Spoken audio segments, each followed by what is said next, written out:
Hello all, welcome to Srujana Srinivas vlogs. ఈరోజు Sunday special మా ఇంట్లో అయితే చికెన్ కాజు గీ రోస్ట్. దానికోసం ఒక ప్యాన్ పెట్టి అందులో కొంచెం ఆయిల్ వేసి నీట్గా కడిగి పెట్టుకున్న చికెన్ని వేసి బాగా కలిపి అందులో ఉన్న వాటర్ అంతా బయటకు వచ్చి అది ఎవాపరేట్ అయిపోయేదాకా మంచిగా ఉడికించుకోవాలి. బాగా కలుపుతూ ఉండాలి మధ్య మధ్యలో.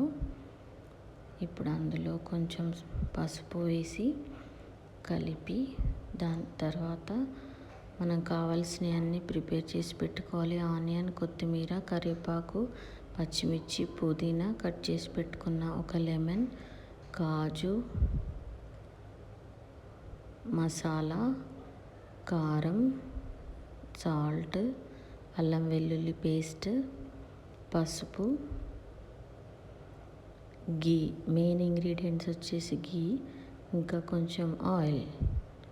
ఇప్పుడు బాగా ఇలా వాటర్ అంతా బయటకు వచ్చేసింది, ఎవాపరేట్ అయిపోయింది. దీన్ని తీసి పక్కన పెట్టుకుందాం. అదే బాండీలో కొంచెం ఆయిల్ వేసి, కొంచెం ఆయిల్ ఎక్కువగానే పడుతుంది, కాజు వేసి మంచిగా ఫ్రై చేసుకోవాలి. దీన్ని పక్కన పెట్టుకోవాలి. తర్వాత అందులో పచ్చిమిర్చి వేసి మంచిగా కలిపి తర్వాత ఆనియన్ వేసి బాగా ఫ్రై అవ్వనివ్వాలి. అందులో కరివేపాకు, అల్లం వెల్లుల్లి పేస్ట్ వేసి పచ్చివాసన పోయేదాకా వేయించుకున్న తర్వాత కొంచెం పుదీనా వేసి తర్వాత మనం పక్కన పెట్టుకున్న చికెన్ని వేసి బాగా ఫ్రై చేసుకోవాలి. మంచిగా తిప్పుతూ హై ఫ్లేమ్లోనే పెట్టి ఫ్రై చేసుకోవాలి. తర్వాత రుచికి సరిపడా కారం, ఉప్పు, మసాలా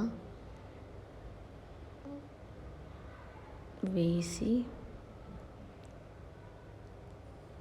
కొంచెం పసుపు వేసి మంచిగా తిప్పుతూ దగ్గరే ఉండి వేయించాలి. ఇది మధ్య మధ్యలో అడుగంటుతుంది. మంచిగా కలుపుతూ ఫ్రై చేయాలి.